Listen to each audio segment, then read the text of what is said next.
जय हिंद दोस्तों, स्वागत है आपका मेरे इस YouTube चैनल में, जहां हम आपके लिए रोज़ बेहतरीन से बेहतरीन वीडियोज़ लाते हैं। दोस्तों, अभी हम बीएड एंट्रेंस एग्ज़ाम की तैयारी काफ़ी ज़ोरों शोरों से कर रहे हैं। इसी के संदर्भ में आज फिर आपके लिए एक बहुत ही बेहतरीन वीडियो लेकर आ रहा हूं, जो कि आपके एग्ज़ाम के लिए काफ़ी ज़्यादा महत्वपूर्ण हो सकता है। आज के वीडियो में हम बात करने वाले हैं वर्गीकरण परीक्षण के बारे में।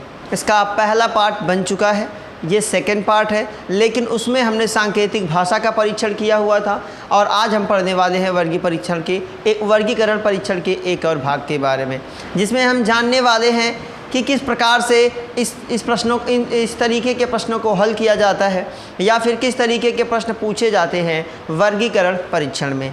तो आपकी जानकारी के लिए बता दूं कि वर्गीकरण परीक्षण में 3 प्रकार से हमसे सवाल पूछे जाते हैं। सवाल मैं अभी आपको हल करवाने वाला हूं, लेकिन अगर आप हमारे चैनल पर नए हैं तो प्लीज़ चैनल को अभी के अभी सब्सक्राइब जरूर करें। तो वर्गीकरण परीक्षण में 3 तरीके के प्रश्न पूछे जाते हैं। पहला क्या होता है, तो सबसे पहले आपसे पूछा जाता है शब्द, है ना, सबसे पहला शब्द पर आधारित, और दूसरा जो आपका होता है वो होता है आपकी वर्णमाला पर आधारित, और तीसरा आपका होता है संख्या पर। मतलब आपको 3 तरीके से पूछा जाएगा, मतलब 3 तरीके से प्रश्न आपको देगा। कुछ ऐसे होंगे जो शब्द होंगे जो एक दूसरे से, पहले समझते हैं तीनों के बारे में क्या होता है। वर्गीकरण परीक्षण में आपको 3 तरीके के सवाल दिए जाते हैं। पहले आपका शब्द, मतलब 4 शब्द आपको ऑप्शन में दिए जाएंगे, जिसमें से 3 एक दूसरे से सुमेलित होंगे, यानी कि एक दूसरे से मैच करते होंगे, जबकि एक उनमें से क्या होगा, उन तीनों से अलग होगा। उसी शब्द को ढूंढना है, वही ऑप्शन में आपको सही करके चुनना है। अगर दूसरे की बात की जाए वर्णमाला, है ना, ये भी सेम तीनों सेम होता है, लेकिन अंतर क्या होता है कि पहले वाले में आपको 4 शब्द देगा, दूसरे वाले में वर्णमाला से 4 शब्दों को लेगा और आपको क्या करेगा, उन चारों शब्दों में से एक जो है वो तीनों से क्या होगा, भिन्न होगा। वही भिन्न आपको क्या करना है, चुनना है, और वही आंसर में आपको सेलेक्ट करना है। आगे संख्या के आधार पे कुछ संख्याएं आपको देगा, जो जोड़ के भी हो सकती हैं, गुणा करके भी हो सकती हैं, भाग करके भी हो सकती हैं। किसी भी तरीके से 3 संख्याएं एक दूसरे से मेल खाएंगी, जबकि चौथी संख्या मेल नहीं खाएगी। उसी चौथी संख्या को हमें क्या करना है, चुनना है, उसी को हमें ढूंढना है, जिसे हम अलग अलग तरीके से ढूंढेंगे। तो मैं आपको कुछ प्रश्न हल करवाऊंगा जो आपके लिए काफ़ी ज़्यादा फायदेमंद हो सकता है। तो शुरू करते हैं कुछ सवाल, है ना दोस्तों। तो याद रखेंगे वर्गीकरण परीक्षण 3 तरीके का होता है। पहला शब्द पर आधारित, दूसरा वर्णमाला पर आधारित, और तीसरा होता है संख्या पर आधारित। तो कुछ प्रश्न हम हल करवाते हैं। जैसे आपको एक प्रश्न दे दिया है, पहला प्रश्न आपको दे दिया है कि लेख नंबर 2, पांड नंबर 3, तालाब और नंबर 4 दे दिया है बुक, या फिर जिसे हम बोलें किताब। तो ध्यान दीजिए, मैंने आपको बताया ना कि 3 तरीके से आपसे पूछेगा। या तो आपको वर्णमाला, तो कहीं से आपको ये वर्णमाला का लग रहा है, नहीं लग रहा है। कहीं से ये आपको संख्या वाला लग रहा है। संख्या का मतलब गिनती 1 2 3 4, वर्णमाला का मतलब ABCD वाला, ठीक है। और अगर इसकी शब्द की बात करें तो कुछ भी शब्द आपको देगा, उनमें से आपको सेलेक्ट करना है कि इन चारों में से एक दूसरे से कौन मैच कर रहा है, कौन अलग हो रहा है। तो एग्जाम्पल हम समझ रहे हैं। पहला एग्जाम्पल, निम्न में से कौन एक से, मतलब 3 एक समान है जबकि एक उनमें से अलग है।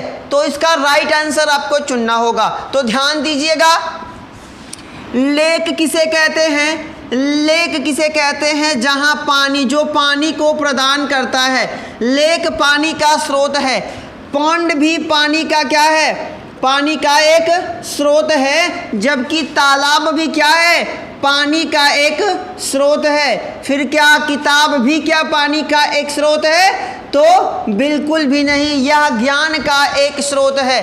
तो इसमें से आपका राइट आंसर क्या होगा? आपका राइट आंसर क्या होगा? किताब होगा या फिर बुक होगा।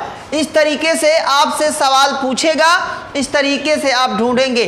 तीन एक दूसरे से मैच करते होंगे जबकि एक मैच नहीं करेगा। जो मैच नहीं करेगा वही आपका राइट आंसर है। बढ़ते हैं अगले क्वेश्चन की तरफ। कैसे अगला सवाल कैसे हम हल करेंगे, किस तरीके से पूछा जा सकता है। तो आपसे पूछेगा 7। मैं सवाल आपको दे रहा हूं, आप कोशिश किया करें। अगर आपको कोई असुविधा होती है तो कमेंट बॉक्स में कमेंट जरूर किया करें। 35, 49 और आपकी चौथी संख्या है 27। अब आपको ये कैसा लग रहा है? ये शब्द वाला लग रहा है, वर्णमाला से लग रहा है? नहीं, ये किससे लिया गया है? ये संख्या से लिया गया है। तो इसका जो आपको अब ढूंढना है कि निम्न में से इन चारों में से एक दूसरे से अलग कौन सा है। 7, 35, 49, 27 आपको चारों देखने में लगेगा। हमें क्या करना है? हम जोड़ सकते हैं, गुणा कर सकते हैं, भाग कर सकते हैं। किसी भी विधि से इन तीनों में, इन चारों में हमें पहले संबंध ढूंढना है कि ये चारों एक दूसरे से संबंधित हैं या नहीं है, या फिर कौन कौन से तीन एक दूसरे से संबंधित है और कौन सा ऐसा चौथा है जो इन तीनों से भिन्न है। हमें उसे ही ढूंढना है। तो वही हमें करना है। हम कुछ भी कर सकते हैं। याद रखिएगा, इन चारों में से मैंने आपको पहले भी बताया कि चारों में से कोई एक ही सही है, बाकी के तीन जो हैं वो एक दूसरे से मैच कर रहे हैं, यानी कि वो गलत हैं। जो मैच कर गए वो गलत है, जो मैच नहीं किया वही आपका क्या है? राइट आंसर है। तो ढूंढना है हमें इसका राइट आंसर। तो कोशिश कीजिए।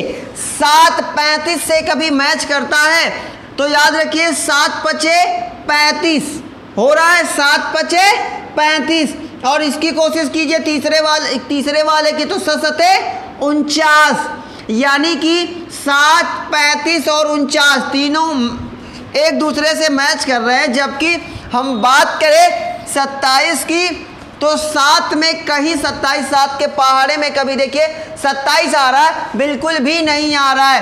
तो यानी कि यही 27 जो है वो आपका क्या है? राइट आंसर है। यानी कि जो निम्न जितनी भी संख्याएं दी गई हैं, जैसे 7 35 49 और 27, तो 7 भी 7 से विभाजित हो जाएगा और 35 7 पच्चे 35 ये भी विभाजित हो जाएगी और 7 सते 49 ये भी विभाजित हो जाएगी। तो जो तीन संख्याएं हैं वो 7 से विभाजित है, जबकि चौथी संख्या जो 27 है वो क्या है? वो विभाजित नहीं होने वाली। तो यही क्या है? अलग संख्या है, क्योंकि ये 7 से विभाजित नहीं हो रही है। बाकी तीनों जो हैं वो 7 से विभाजित हैं। तो 27 आपका क्या है? राइट आंसर है। बढ़ते हैं अगले सवाल की तरफ। कैसे लगाएंगे इस तरीके के सवाल? तो अगला सवाल आपको क्या दिया है? अगला सवाल आपको दे रहा है 53 15 53 15 82 17 64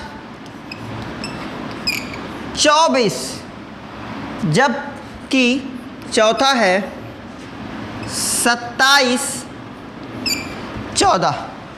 अब देखिए ये संख्या वाला आ गया है ना। अब दो संख्या वाला हो गया। अभी हम सबको हल करेंगे, वर्णमाला वाला भी हम हल करने वाले हैं। ठीक है, रिलैक्स होके केवल आप ध्यान दीजिएगा कि दिया है जिस प्रकार से 53 15 82 17 64 24 27 14। अब इन चारों में तीन ऐसे हैं जो एक दूसरे से मैच करते हैं, जबकि एक ऐसी संख्या है जो मैच नहीं करती। कैसे निकालेंगे वो समझते हैं। तो इस तरीके के सवाल में हम अब क्या करेंगे? तो नोटिस कीजिए एक चीज कि जो बाईं वाली संख्या है, यानी कि इन दोनों का 5 3 15, इन दोनों का गुणा करने पे अगली संख्या प्राप्त हो रही है। देख रहे हैं, 5 का 3 में गुणा किए तो कितना आया, 5 तिया 15 आया। अब यहाँ देखिए 8 का 2 में गुणा किया कितना आया, 17 आया। चलिए आगे देख लेते हैं, एक मैच नहीं हुआ।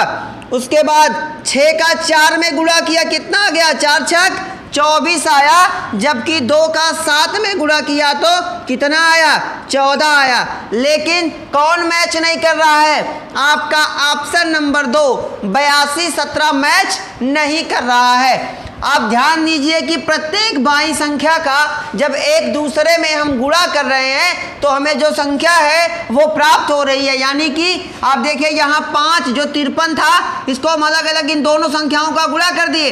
5 और 3 का गुणा किया तो हमें कितना प्राप्त हुआ, 15 प्राप्त हुआ। जबकि 6 और 4 का गुणा किया तो हमें 24 प्राप्त हुआ। जबकि 27, 2 और 7 का गुणा किया तो हमें 14 प्राप्त हुआ। लेकिन यहाँ देखिए 8 दूना यहाँ 16 होता तो ये चारों ऑप्शन सही हो जाते। लेकिन वही तो हमें ढूंढना है कि इन तीनों में से भिन्न, इन चारों में भिन्न कौन है। तो आपका जो 82 और 17 है वो आपका क्या है, राइट आंसर है, वो इन तीनों में अलग है। ठीक है, आगे चलते हैं, कुछ और सवाल लगाते हैं। किस तरीके से लगेंगे कुछ और सवाल, ठीक है। तो दिया हुआ है एक संख्या, है ना। अगले चलते हैं सवाल की तरफ। दिया हुआ है 15 63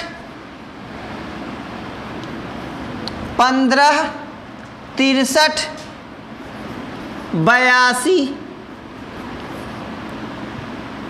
और चौथा आपका दिया हुआ है 24। अब हमें क्या करना है, अब हमें इनमें से अलग ढूंढना है कि किस प्रकार से ये अलग होंगे, है ना। याद रखेंगे किस प्रकार से ये अलग होंगे, हमें ये ढूंढना है। ठीक है, तो हम कुछ भी कर सकते हैं, हम किसी भी तरीके से इसे लगाएं। हम जोड़ कर सकते हैं, गुणा कर सकते हैं, भाग कर सकते हैं। किसी तरीके से हमें 3 को एक दूसरे से मैच करके देखना है। और जो चौथा अगर मैच नहीं, चारों में हमें मैच ही ढूंढना है कि वो एक दूसरे से संबंधित हैं या नहीं है। अगर संबंधित है तो कौन कौन संबंधित है, जो संबंधित नहीं है उसे हमें क्या करना है, अलग करना है। तो ध्यान दीजिए, अब क्या करना है, जैसे 15 दिया हुआ है, 63 दिया हुआ है, 82 दिया हुआ है और 24 दिया हुआ है ना। तो 15 कैसे निकालें, तो चलिए देखते हैं हम क्या कर सकते हैं। 15 को लिख सकते हैं, है ना, 4 का वर्ग माइनस 1 लिख सकते हैं कि नहीं लिख सकते। 4 चौक के 16 माइनस 1 बराबर कितना हो गया, 15 हो गया कि नहीं हो गया, है ना, हो गया, बिल्कुल हो गया। अब 63 को हम कितना लिख सकते हैं, है ना, तो लिख सकते हैं 8 का वर्ग माइनस 1, मतलब कितना हो गया, 64 माइनस 1 बराबर 63, है ना। अब इसको हम कितना लिख सकते हैं, तो इसको हम लिखेंगे 9 का वर्ग, है ना, 9 9 81। लेकिन एक और ऐड करना पड़ रहा है, ऐड करेंगे तो कितना होगा, 82। जबकि अगर हम बात करें 24 को निकालने की तो कितना होगा, 5 का वर्ग माइनस 1, मतलब कितना हो गया, 5 5 25 माइनस 1 बराबर कितना हो गया, 24 हो गया। तो आप देखिए, एक संख्या के वर्ग करके, किसी संख्या का वर्ग करके उसमें से हम 1 घटा दे रहे हैं तो हमें हमारी संख्या प्राप्त हो जा रही है। जैसे 15 प्राप्त करने के लिए 4 का वर्ग में से हम माइनस 1 कर रहे हैं, जबकि 63 को प्राप्त करने के लिए 8 का वर्ग में से माइनस 1 कर रहे हैं। जबकि 82 को हमें क्या करना पड़ रहा है, एक ऐड करना पड़ रहा है, प्लस करना पड़ रहा है। तो यही संख्या क्या है, भिन्न है। जबकि चौथी संख्या देखिए 5 का वर्ग करके माइनस 1 कर दे रहे हैं तो हमें हमारी अगली संख्या प्राप्त हो जा रही है। इस तरीके से लगाते हैं ऐसे सवाल। कुछ और सवाल लगाते हैं, देखते हैं, ठीक है। तो चलिए आगे लगाते हैं कुछ सवाल। ध्यान दीजिएगा, अगर आपने अभी तक हमारे चैनल को सब्सक्राइब नहीं किया तो अभी के अभी चैनल को सब्सक्राइब जरूर कीजिए। चलिए लगाते हैं आगे। अब कुछ शब्द वाला कर लेते हैं फटाफट अंदाज में, ठीक है। जैसे आपको दिया हुआ है गैलन, टन, कुंटल, किलोग्राम। गैलन, टन, क्विंटल, और चौथा आपको दिया हुआ है किलोग्राम, है ना, किलोग्राम। अब ध्यान देना है इसमें तीन प्रश्न एक जैसे हैं, इसमें तीन जो हैं वो एक जैसे हैं। चौथा भी आपको ढूंढना है, उसी चौथे को ढूंढ के बताना है कि वो कौन सा चौथा है जो अलग है। मतलब तीन एक जैसे हैं लेकिन एक अलग है, वही तो हम बार बार ढूंढ रहे हैं ना। तो याद रखिए, गैलन किसको मापने का काम करता है? लिक्विड फॉर्म में जो चीज़ें होती हैं, जो चीज़ें तरल होती हैं, मतलब आयतन को मापने का काम हम किस में करते हैं? गैलन में करते हैं। टन को किसका मापन? द्रव्यमान का। टन क्या है? द्रव्यमान, जो ठोस चीज़ें हैं। क्विंटल क्या है? जो ठोस चीज़ें हैं, यानी कि जो द्रव्यमान में। किलोग्राम वही चीज़ें जो ठोस हैं या फिर जो क्या है? द्रव्यमान, जिनका द्रव्यमान जो द्रव्यमान में हो, है ना, उसे हम किस में मापेंगे? उसको हम क्या करेंगे? देखिए, टन, उसको वो ठोस अवस्था में। याद रखिएगा, जो चीज़ें ठोस अवस्था में होती हैं उनका हम द्रव्यमान निकालते हैं, जबकि जो चीज़ें तरल अवस्था में होती हैं उनका हम आयतन निकालते हैं। तो जैसे पानी को हम किस में मापते हैं? लीटर में मापते हैं, आयतन में मापते हैं, है कि नहीं? आप कभी किलोग्राम में और लीटर में अंतर देखिएगा। लगभग 1 लीटर में 800 ml आते हैं। अगर आप केजी में तेल लेते हैं तो आपका क्या हो रहा है? नुकसान हो रहा है ना। आप कोशिश करके या कभी आप ये चीज़ें ट्राई करके देखिए कि तेल किलो में नहीं लीटर में लिया जाता है और हम लोग किलो में लेते हैं, है ना। हम जाते हैं दुकानदार के पास तो 1 किलो तेल, 1 किलो चीनी, है ना, तो तेल चीनी दोनों को हम बराबर करके लेके आते हैं, जबकि ऐसा नहीं होना चाहिए। जो आयतन वाली जो चीज़ें लिक्विड फॉर्म में होती हैं उन्हें हम लीटर में मापते हैं, और जो चीज़ें ठोस होती हैं उन्हें हम किस में मापते हैं? उन्हें हम मापते हैं द्रव्यमान में, मतलब किलोग्राम। अलग अलग मापन होता है भाई। अगर कोई चीज़ थोड़ा सा मापना हो तो किलोग्राम में, बहुत कम मापना हो तो ग्राम में, उससे ज़्यादा मापना हो तो किलोग्राम में, उससे ज़्यादा क्विंटल में, उससे ज़्यादा टन में, है ना। तो ये बढ़ता जाता है मात्रक। तो लेकिन ये चीज़ें, सारी चीज़ें, ये तीन देख रहे हैं, ये टन, क्विंटल और किलोग्राम तीनों एक जैसे हैं, क्योंकि तीनों, है ना, ये क्या बोलते हैं इसको? सॉलिड फॉर्म में है। ये तीनों के तीनों ठोस अवस्था में जो वस्तुएं होती हैं उन्हें मापने के लिए ये इस्तेमाल किया जाता है। जबकि गैलन जो होता है वो जो अवस्था, जो चीज़ें द्रव अवस्था में होती हैं उन्हें मापने के लिए हम किसका इस्तेमाल करते हैं? गैलन का इस्तेमाल करते हैं। तो इन तीनों में अलग कौन सा है? आपका गैलन इन तीनों में अलग है, तो गैलन आपका राइट आंसर है। बढ़ते हैं अगले सवाल की तरफ। फटाफट अंदाज में आप अपना कमेंट जरूर किया करें अगर आपको कोई असुविधा होती है ना, और चैनल को सब्सक्राइब करते चले, लाइक का बटन जरूर दबाएं भाई, ठीक है। आगे दिया हुआ है आँख, कान, गला और त्वचा। अभी हमें क्या करना है? अब हमें इसमें से भी अलग ढूंढना है ना। दे देगा आँख, कान, गला, त्वचा। अब आप सोचेंगे ये तो हमारे शरीर के पार्ट है, लेकिन इनमें भी कुछ अंतर है। वही अंतर तो हमें ढूंढना है। मतलब अंतर क्या है? आपको नोटिस कीजिए, आँख क्या काम करती है? देखने में मदद। कान क्या काम करता है भैया? सुनने में मदद, है ना। गला क्या काम करता है भाई? भोजन निगलने में मदद करता है ना, बहुत। अब त्वचा क्या काम करती है? बाह्य वातावरण से जोड़ने का काम। तो आँख बाह्य वातावरण से जोड़ रही है, कान बाह्य वातावरण से जोड़ रही है, त्वचा बाह्य वातावरण से जोड़ रही है, जबकि गला बाह्य वातावरण से जोड़ रहा है नहीं। तो ये गला जो है वो आपका क्या है? अलग है। और इसके बारे में और समझना चाहें तो आँख क्या है? आँख को हम क्या बोलते हैं? संवेदी अंग। कान को क्या बोलते हैं? संवेदी अंग, है ना, जिसे सेंस ऑर्गन्स के नाम से जानते हैं, है ना, संवेदी अंग। त्वचा को क्या बोलते हैं? संवेदी अंग। हमारे शरीर में 5 संवेदी अंग हैं, आँख, कान, नाक, जीभ और त्वचा। ये हम जानते हैं। आँख, कान, नाक नहीं दिया हुआ, जीभ नहीं दिया हुआ है, और त्वचा दिया हुआ है ना। तो गला आपका क्या है? राइट आंसर है, क्योंकि गला कोई संवेदी अंग नहीं है ना। वह अंग जो हमें बाह्य वातावरण से अलग करता है या फिर जोड़ने का काम करता है वो कहलाता है संवेदी अंग। तो आँख, कान, त्वचा ये सभी क्या है? संवेदी अंग है, लेकिन गला एक संवेदी अंग नहीं है, इसीलिए गला आपका क्या है? राइट आंसर है। इन चारों में जो गला है वो क्या है? अलग है। ठीक है, चलिए लगाते हैं कुछ और सवाल। ठीक है, दिया हुआ है आपको पृथ्वी बृहस्पति, पृथ्वी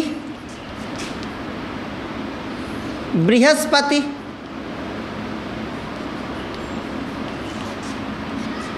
चंद्रमा और बुध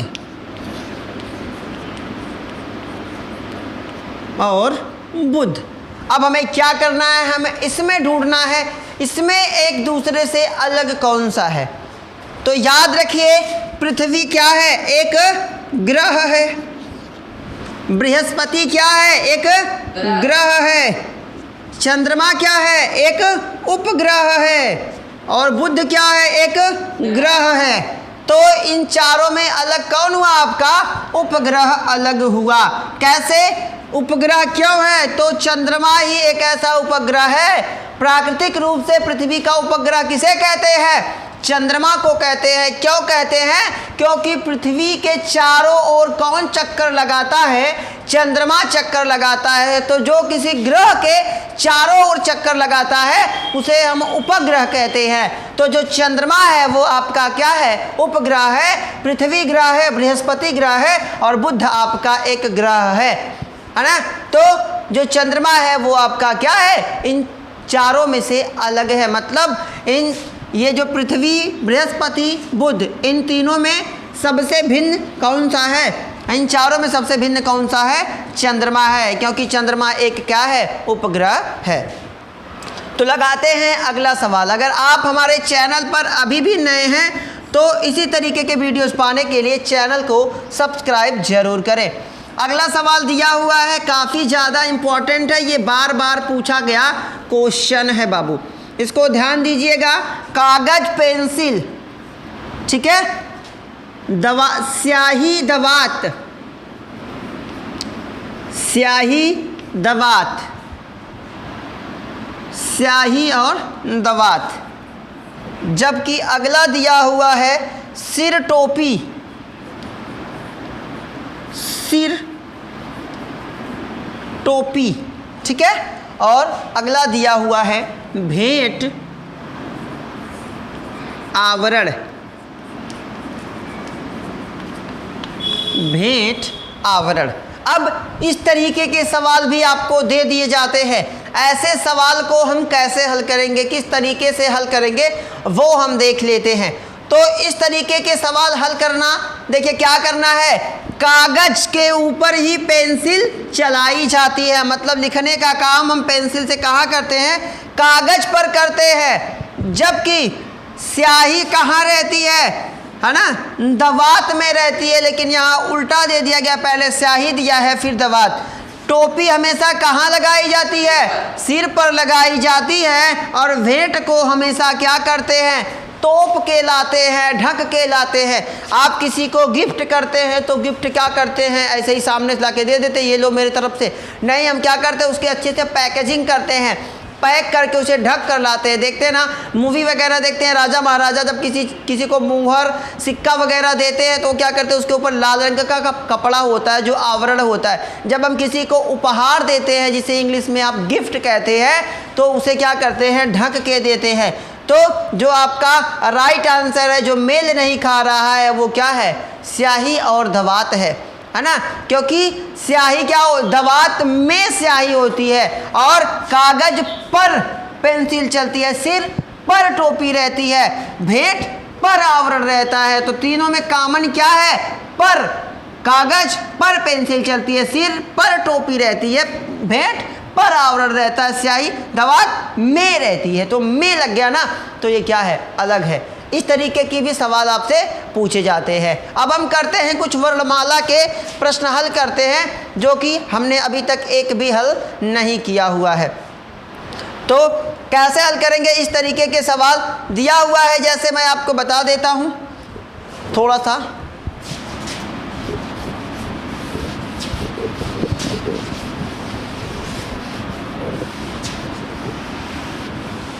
चलिए देखिए कैसे लगाएंगे इस तरीके के सवाल।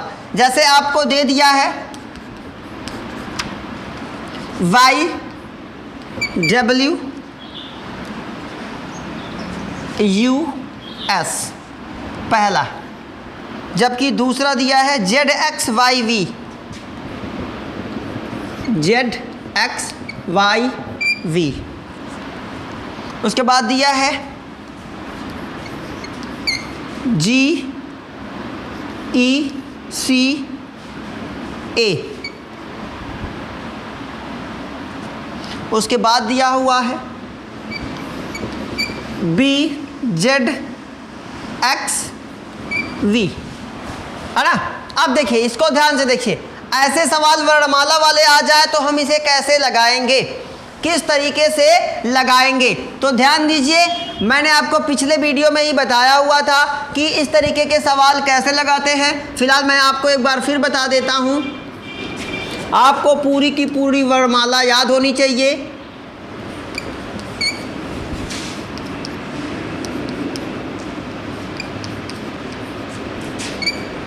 N O P Q R S T U V W X Y और जेड। ए एक नंबर पे 2 3 4 5 6 7 8 9 10 11 12 13 14 15 16 17 18 19 20 और ये आपका 21 22 23 24 25 और ये आपका 26। ये मैंने आपको पिछले वीडियो में बताया हुआ था कि आपको टोटल के टोटल वर्णमाला याद होनी चाहिए। और आप कोशिश किया करें कि ये जो इनका जो संख्या है कितने नंबर पे कौन सी संख्या, जैसे जे कितने नंबर पे आता है 10 नंबर पे आता है, वाई कितने नंबर पे 25, जेड कितने नंबर पे 26, है ना, ओ कितने नंबर पे आता है 15, ई कितने नंबर पे आता है 5।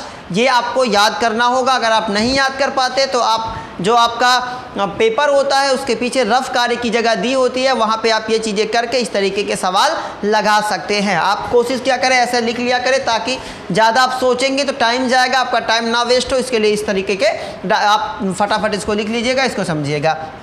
अब देखिए, दिया हुआ है y के बाद w और w के बाद क्या दिया हुआ है, u दिया हुआ है और u के बाद क्या दिया हुआ है, यस दिया हुआ है। मैंने आपको बताया इसमें से 3 एक समान होंगे जबकि एक क्या होगा, अलग होगा, है ना। कैसे लगाएंगे इस तरीके के सवाल, तो ध्यान दीजिए कैसे लगाएंगे। तो y के बाद w आया है, y के बाद w आता है कि y के पहले w आता है, तो w क्या करता है, पहले आता है।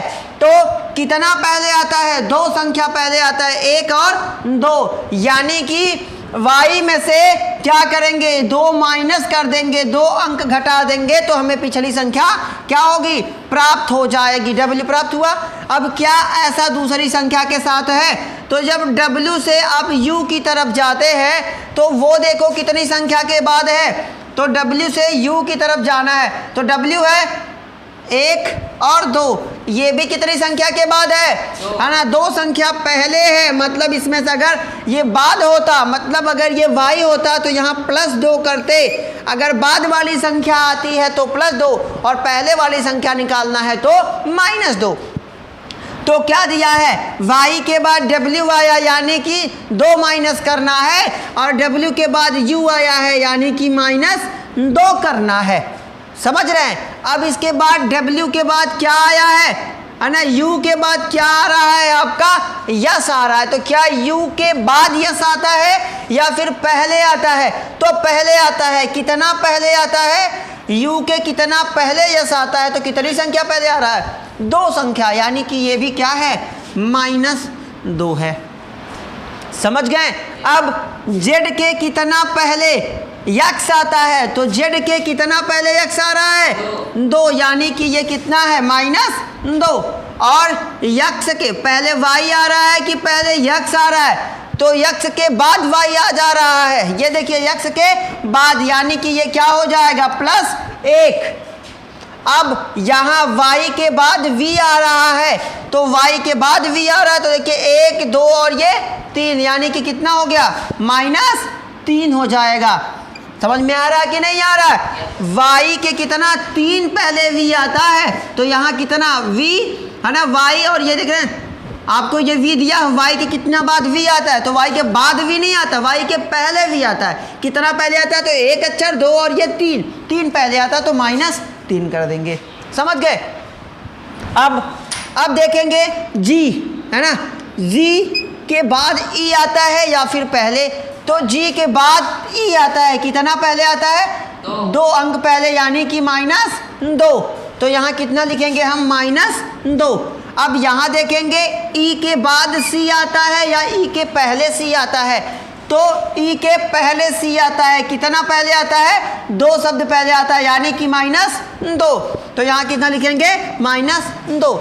अब अगला है c के बाद a आता है या a के बाद c आता है, तो c के पहले a आता है, कितना पहले आता है, 2, यानी कि -2। समझ गए। तो ये हो गया आपका -2। अब आगे चलेंगे, आगे क्या दिया हुआ है, दिया हुआ है b के बाद z, b के बाद क्या दिया हुआ है, z दिया हुआ है ना, b के बाद z दिया हुआ है और x, और उसके बाद फिर क्या दिया हुआ है, v दिया हुआ है। ये कैसे निकालेंगे, है ना। तो b के बाद z, आप कोशिश करिए, तो b के बाद z आता है कि b के पहले z आता है।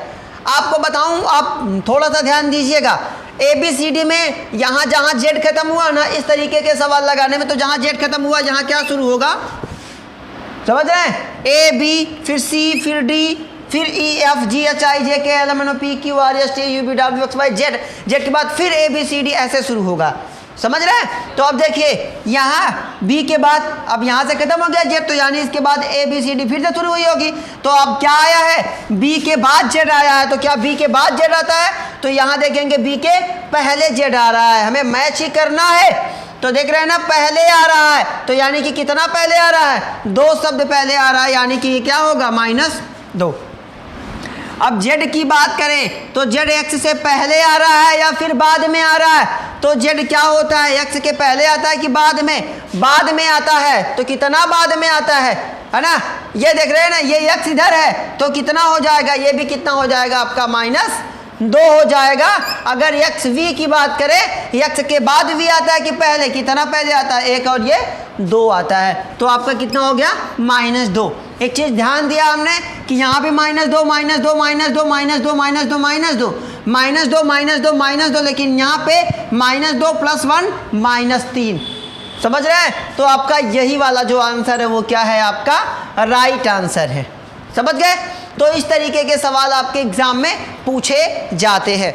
एक सवाल हम आपको और बता देते हैं फटाफट अंदाज में, ठीक है। और आपने अगर अभी तक हमारे चैनल को सब्सक्राइब नहीं किया तो प्लीज़ अभी के अभी हमारे चैनल को सब्सक्राइब करें, बेल आइकन दबाना बिल्कुल भी ना भूलें। दिया हुआ है एक सवाल आपको 678, दूसरा दिया हुआ है 452, तीसरा दिया हुआ है 113, जबकि चौथा दिया हुआ है 1114। अब हमें क्या करना है, इसमें से ढूंढना है कि कौन सी संख्या भिन्न है।